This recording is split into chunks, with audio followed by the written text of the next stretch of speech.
I'm not very good at public speaking, so I'm absolutely terrified right now. I'm not going to make Brett hanging because I love him. I've known Brett Hollywood for 25 years now, since 6th grade, since middle school. And about 10 of those years we've spent under the same roof together as roommates in Fort Collins, either in the dorms on campus at CSU or at crappy college rental on Orchard, or your townhome there on Windmill. And you know, throughout those 10 years we'd have other roommates come and go, but more often than not it was just Brett and I. And when you live together with someone for that long, you become family. I mean, you see them every day, you're around them all the time. And you see each other at your best, your worst. You have a lot of good times together, you fight with each other. And you know, Brett's become my brother. I mean, all you boys have. And one of the things I noticed living with Brett for that long, I began to recognize, even in high school too, that Brett's got this way of just having people gravitate towards him. Hollywood's one of the most genuine people I know, in that people just love being around Brett. I remember even in high school how, you know, you got your little social groups and your cliques or whatever, but everybody knows Hollywood, everybody loves Hollywood. If you don't like Brett Hollywood, you know, something's wrong with you. And I remember even in college too, how we just have a random eclectic group of people. And ours was the house that the front door was rarely locked.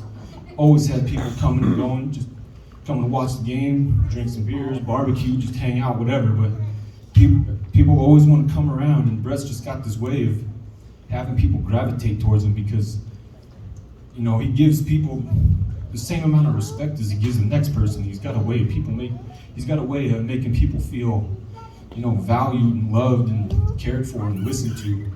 And you know, sometimes we might have people in our group that you would consider outcasts or, you know, bad company, but Brett always made people feel special. And he's got this kind of soft spot of bringing people under his wing.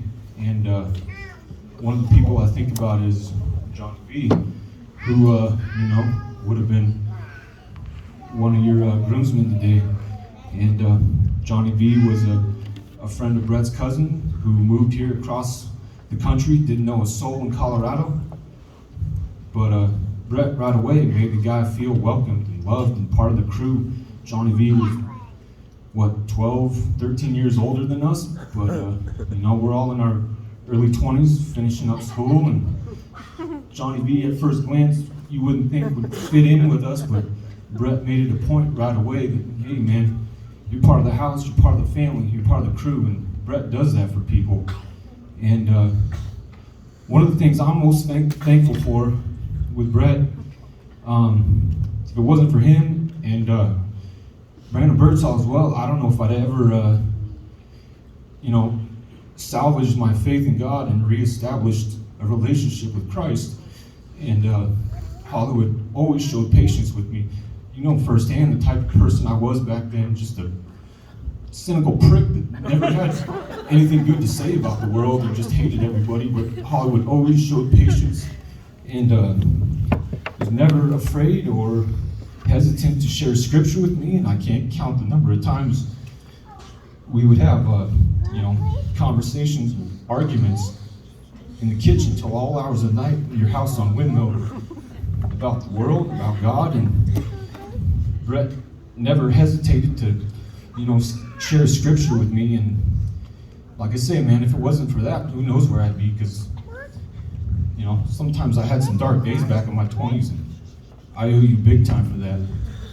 And so Emily, I say to you, there's going to be times in your marriage where you probably roll your eyes and shake your head and say, what the hell is he thinking? What is he doing?